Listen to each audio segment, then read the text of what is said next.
स्वागत। आज हम एक ऐसे विषय की गहराई में उतर रहे हैं जो प्राचीन भारतीय ज्ञान से जुड़ा है। मृत्यु।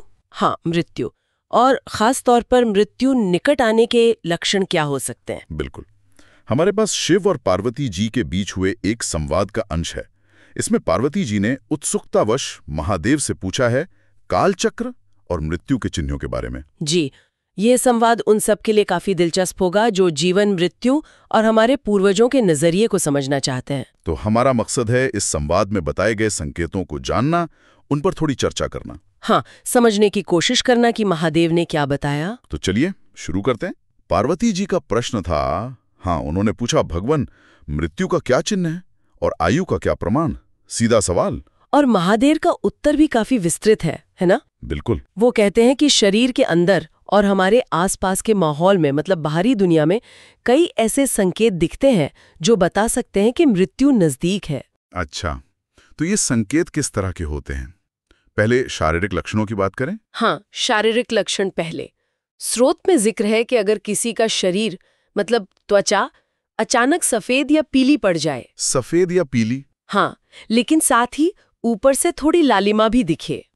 ये थोड़ा अजीब मेल है रंगों का। है तो। और ये कितने समय का संकेत है? इसे 6 महीने के भीतर मृत्यु का संकेत माना गया है। 6 महीने? अच्छा। और इंद्रियों का क्या? उनका भी जिक्र है? हाँ, बिल्कुल। अगर मुंह, कान, आंखें और जीभ, ये इंद्रियां अचानक काम करना कम कर दें या बिल्कुल ही निष्क्रिय हो जाएं, जिसे स्तंभन कहा गया है। स्तंभन मतलब जैसे जड़ हो जाना? हाँ, बिल्कुल वैसा ही। तो इसे भी 6 महीने के अंदर संभावित मृत्यु का सूचक माना गया है। एक और शारीरिक संकेत है जो शायद और कम समय बताता है। अगर किसी का बायां हाथ, बायां ही ना? हाँ, बायां हाथ, अगर वो लगातार 1 हफ्ते तक फड़कता रहे तो स्रोत के अनुसार जीवन सिर्फ 1 महीने का बचा हो सकता है। सिर्फ 1 महीना? और शरीर के बाकी अंगों के बारे में भी कुछ है? जी, जैसे अगर पूरे शरीर में सभी अंगों में अंगड़ाई सी आने लगे और साथ में तालू, मतलब मुंह के अंदर का ऊपरी हिस्सा, वो सूखने लगे। अच्छा, अंगड़ाई और तालू सूखना। हाँ, तब भी जीवन 1 महीना ही शेष माना जाता है। और एक त्रिदोष वाली बात भी थी शायद? हाँ, वो भी है। अगर त्रिदोष की स्थिति हो, मतलब वात, पित्त, कफ बिगड़े हुए हों और साथ में नाक बहने लगे, तो ये कितना समय बताता है? तब सिर्फ 15 दिन। ये त्रिदोष वाली बात आयुर्वेद से जुड़ती दिखती है। हाँ, शारीरिक संतुलन और जीवन का संबंध। कुछ और गंभीर लक्षण भी बताए गए हैं? जी, जैसे जीभ का सूज जाना और दांतों से मवाद आना। ओह, ये कितने समय का संकेत है? ये भी 6 महीने के भीतर मृत्यु का संकेत माना गया है। और एक वो परछाई वाली बात, वो तो काफी अजीब है। हाँ, वो बहुत ही विस्मयकारी है। अगर व्यक्ति को पानी, तेल, घी या शीशे में अपनी परछाई ना दिखे ही ना, या फिर विकृत दिखे, मतलब बिगड़ी हुई, तो ये भी 6 महीने की अवधि का सूचक है। परछाई का न दिखना, ये तो बड़ा गहरा संकेत लगता है, जैसे भौतिक दुनिया से संबंध टूट रहा हो। बिल्कुल। और परछाई या छाया से जुड़ा एक और संकेत भी है। अच्छा, वो क्या है?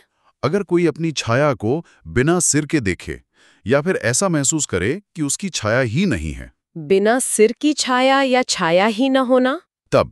तब 1 महीने के भीतर मृत्यु का संकेत। तो ये सारे शारीरिक लक्षण दिखाते हैं कि शरीर के अंदरूनी और बाहरी बदलावों को कैसे मृत्यु से जोड़ा गया था। कितने सूक्ष्म संकेतों पर ध्यान था। सही बात है। और सिर्फ शरीर ही नहीं, बाहरी दुनिया के भी संकेत बताए गए हैं। हाँ, बाहरी दुनिया और प्रकृति।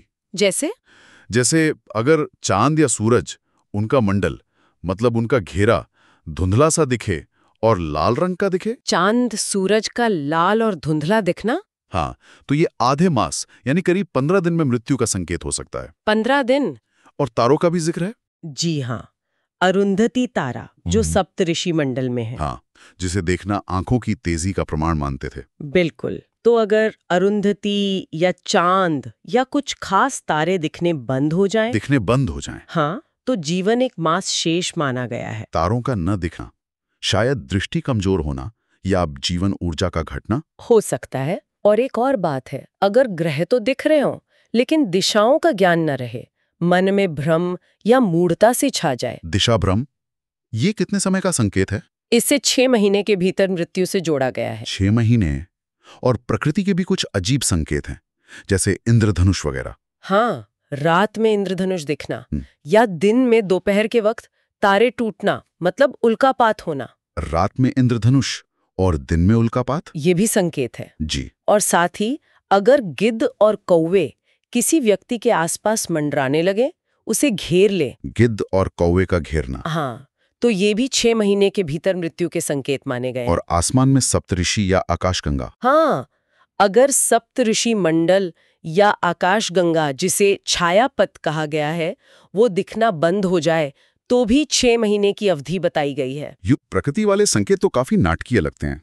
वो नीली मक्खियों वाली बात भी है शायद। हाँ, अगर अचानक नीली मक्खियां आकर किसी को घेर लें तो जीवन 1 मास शेष रहता है। 1 महीना। और सबसे चौंकाने वाला शायद वो है पक्षी का सिर पर बैठना। जी, अगर गिद्ध, कौवा या कबूतर किसी के सिर पर आकर बैठ जाए तो मतलब मृत्यु निश्चित। स्रोत के अनुसार 1 महीने के भीतर। तो ये सारे लक्षण, शारीरिक बदलाव, इंद्रियों का काम न करना, परछाई, फिर बाहरी दुनिया के संकेत, ग्रह, तारे, मौसम, पशु पक्षी, हाँ, ये सब मिलकर एक पूरी तस्वीर बनाते हैं और इनमें अलग अलग समय सीमाएं हैं, 6 महीने, 1 महीना, 15 दिन, जो शायद दिखाते हैं कि स्थिति कितनी गंभीर है या मृत्यु कितनी तेजी से करीब आ रही है। ये वाकई सोचने वाली बात है कि प्राचीन काल में लोग अपने शरीर और अपने आसपास के माहौल के प्रति कितने सचेत थे और दोनों में कितना गहरा संबंध देखते थे। सही कहा। ये संकेत हमें उस समय की सोच,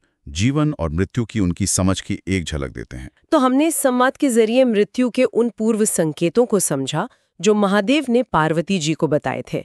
शारीरिक, मानसिक, यहाँ तक कि खगोलीय स्तर तक के संकेत। हाँ, और ये जानकारी उन लोगों के लिए काफी मायने रख सकती है जो अस्तित्व के चक्र को और हमारी पारंपरिक ज्ञान प्रणालियों को गहराई से समझना चाहते हैं। और अंत में एक सवाल सबके सोचने के लिए छोड़ जाते हैं जी, क्या मृत्यु के इन कथित पूर्व संकेतों का वर्णन सिर्फ भविष्य जानने की एक इंसानी इच्छा है, या फिर ये जीवन की नश्वरता को स्वीकार करने और शायद उस आखिरी सफर के लिए खुद को तैयार करने का एक गहरा सांस्कृतिक और आध्यात्मिक तरीका भी है?